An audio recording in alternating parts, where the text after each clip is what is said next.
के अपडेट्स और मैं हूं आमना अकरम। और जनाब, आज बैठे बैठे सोचा क्यों ना आपको स्पोर्ट्स सिटी विलास के बारे में बताया जाए। तो स्पोर्ट्स सिटी विलास ये रफी स्टेडियम के बिल्कुल करीब पड़ते हैं। और अगर इन विलास के बारे में आपको कुछ बताएं तो 350 गज के ये विलास है और फ्रंट और बैक पे इसके गार्डन है। इन विलास को क्यों खरीदा जाए, इन्वेस्टमेंट पॉइंट ऑफ व्यू से कितने कारगर हो सकते हैं आपके लिए, और इसके इर्द गिर्द कौन कौन सी जगह हैं जो आपको करीब पड़ेंगी और कौन कौन सी जो ज़रूरत की जगह हैं वो इसके इर्द गिर्द लगती हैं, और ये मेन गेट से कितना दूर है, इस सब चीज़ों के बारे में आज हम आपको बताएंगे। एज यूजुअल अली रज़ा हमारे साथ मौजूद हैं, उनसे बात करेंगे। अस्सलाम वालेकुम। अली, काफ़ी अर्से बाद मुलाकात हो रही तो मैंने सोचा कि आज क्यों ना स्पोर्ट्स सिटी विलास के बारे में बात की जाए। तो अली, सबसे पहले तो ये बताइएगा, मेन गेट से कितना दूर है स्पोर्ट्स सिटी? आमना स्पोर्ट्स सिटी विला बड़ी अच्छी इन्वेस्टमेंट है जिस पर आगे जाके बात भी करेंगे। और ये यूरोपियन स्टाइल के विलाज हैं जिसमें फ्रंट और बैक लॉन है। अच्छा, इसका जो फासला है वो अगर बहरिया टाउन कराची में स्पोर्ट्स सिटी का कोई एक नेगेटिव पॉइंट पर बात करें तो वो शायद इसका डिस्टेंस है, जो कि लोगों को हम एक तरह जवाब नहीं पेश करते, बताते हैं कि इस वजह से ये इतनी दूर है। वैसे इसका फासला तकरीबन 18 किलोमीटर है। और इस स्पोर्ट्स सिटी पूरा एक आप कह लें कि एक पूरा टाउन टाइप है, एक पूरी कम्युनिटी है। इसको स्पोर्ट्स सिटी इसलिए कहते हैं कि रफ़ी क्रिकेट स्टेडियम यहाँ बन रहा है और इंटरनेशनल तर्ज का है। और इन फ्यूचर जिस तर्ज का ये बनाया जा रहा है यहाँ भी इंटरनेशनल मैचेस होंगे, national stadium Karachi, Gaddafi stadium Lahore की तरह, इसीलिए इसको स्पोर्ट्स सिटी कहते हैं। बिल्कुल अली, मैं विलास के बारे में मजीद भी बात करूंगी, लेकिन चूंकि डिस्टेंस की बात हुई, रफ़ी स्टेडियम की बात हुई, तो यकीनी तौर पर आने वाले दिनों में जब रफ़ी स्टेडियम बन जाएगा और हम लोग उम्मीद भी कर रहे हैं कि शायद आने वाले दिनों में इंटरनेशनल क्रिकेट भी यहाँ पर खेली जाए, तो क्या समझते हैं जब ये फुली डेवलप हो जाएगा तो उस वक्त इन्वेस्टमेंट पॉइंट ऑफ व्यू से अगर आप अभी हम खरीदते हैं तो कितना फ़ायदा दे सकता है? अभी आमना देखें, जो स्पोर्ट्स सिटी विलाज है ये 1 करोड़ 45 लाख के बहरिया ने लॉन्च किए थे और 2017 में इन्होंने अपनी इंस्टॉलमेंट्स कंप्लीट की थी। उसके बाद जो कम अज कम कीमत थी 350 गज की, वो 2 करोड़ 50 लाख से 3.25 करोड़ तक थी। ये था पूरा स्पैन। जब मार्केट कम हुई तो ये कीमतें 1 करोड़ 92-93 लाख रुपए में आज की डेट में विला अवेलेबल है। सही। और आपका सवाल है कि इन्वेस्टमेंट कैसी रहेगी। अब आप देखें, 350 गज है, इतने का तो प्लॉट नहीं है जितने में आपको पूरा विला मिल रहा है। और फिर कवर्ड एरिया ज़्यादा है, ऐसा नहीं है कि आधा कवर्ड है आधा अनकवर्ड है। 4 बेडरूम्स हैं, लाउंज, पोर्च, ये सारी चीज़ें हैं। तो इन्वेस्टमेंट शानदार है क्योंकि ये माजी के मुकाबले में ही 60 लाख रुपए नीचे आ चुका है। और अगर स्टेडियम डेवलप हो जाए आज से 2-3 साल बाद, इसको सोचें, बहुत अच्छी इन्वेस्टमेंट है। और शॉर्ट टर्म इन्वेस्टमेंट से मुराद अगर मैं मार्केट चलना कहूँ तो मार्केट जब चलेगी ये अपनी पहली बढ़ी हुई कीमत पर तो आ ही जाएगा, जो कि 240-250 थी। ठीक है, तो अब हम विलास पे आ जाते हैं। अली, मैं सबसे पहले जब भी कभी कहीं घर लूँगी तो सबसे पहले ये देखूंगी कि जो बेसिक नीड्स की जगह होती हैं, जैसा मस्जिद हो गई, स्कूल हो गए, क्लिनिक्स हो गए, हॉस्पिटल हो गए, तो इसके इर्द गिर्द ऐसी बेसिक नेसेसिटी की जगह हैं? देखें, जिस तरह हमने गुजारिश की पहले कि ये मेन गेट से अंदर है और इसका एक ये नेगेटिव पॉइंट है, लेकिन जाहिर बात है 18 किलोमीटर तक होगा तो ऑब्वियसली उसके इर्द गिर्द ऐसी चीजें होनी भी चाहिए। अब जो चीज़ें हैं वो बता देते हैं आपको। मस्जिद है, ग्रोसरी स्टोर्स वगैरह सारी चीज़ें मौजूद हैं। अभी स्कूल यहाँ पे नहीं है, पार्क्स मौजूद हैं। और बाकी बहरिया में अगर आप रह रहे हैं तो यहाँ डिपार्टमेंटल स्टोर में इम्तियाज़ है, इम्तियाज़ मेगा स्टोर है। हर प्रीसेंट में अपने अपने स्टोर्स हैं, 24/7 शॉप स्टॉप हैं, 2 फ्यूल स्टेशन है बहरिया में। तो उस एतबार से यानी स्कूल के अलावा बाकी तमाम चीज़ें वहाँ पर मौजूद हैं। इंटरनेट, लाइट, पानी, इलेक्ट्रिसिटी और फिर LPG, ये सारी चीज़ें वहाँ मौजूद हैं।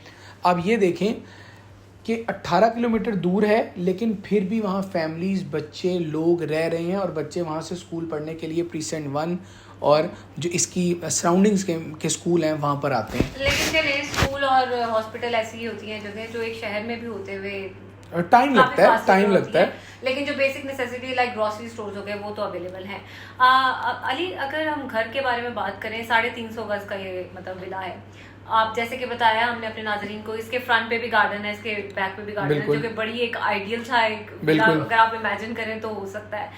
तो ये ग्राउंड प्लस 1 का प्रोजेक्ट है? जी बिल्कुल, ग्राउंड प्लस 1 है। और इसके अंदर कितने रूम्स वगैरह ये भी तरतीब इसकी कुछ यूं है कि आप विला में जैसे ही एंटर होंगे तो सबसे पहले लॉन आएगा, पोर्च एरिया आएगा जहाँ आप 2 गाड़ियाँ आसानी से खड़ी कर सकते हैं। ठीक। ड्राइंग, डाइनिंग, पाउडर रूम ये आ गया। किचन सेपरेट और बहुत अच्छे साइज़ का किचन है। और नीचे ग्राउंड फ्लोर पर एक प्रॉपर बेडरूम है, एक प्रॉपर लाउंज है और दोनों बेडरूम्स के बराबर की विंडो है जिससे बैक यार्ड का व्यू आता है। रोशनी, हवा, व्यू ये तीनों आते हैं। अगर आप फर्स्ट फ्लोर की तरफ जाएं तो आपको सबसे पहले मास्टर बेडरूम मिलेगा जो कि ड्राइंग के ऊपर होगा, यानी ड्राइंग के बिल्कुल ऊपर है तो साइज़ भी बड़ा है। फिर आपको मिलेगा स्टोर और नीचे जो एक ग्राउंड फ्लोर पर एक रूम था और लाउंज था, इसी के ऊपर 2 बेडरूम आपको फर्स्ट फ्लोर पर मिलेंगे जिसका व्यू अगेन बैकयार्ड लॉन की तरफ आ रहा होगा। तो 4 कमरों पर मुश्तमिल ग्राउंड प्लस 1 का डबल लॉन के साथ ये विला है।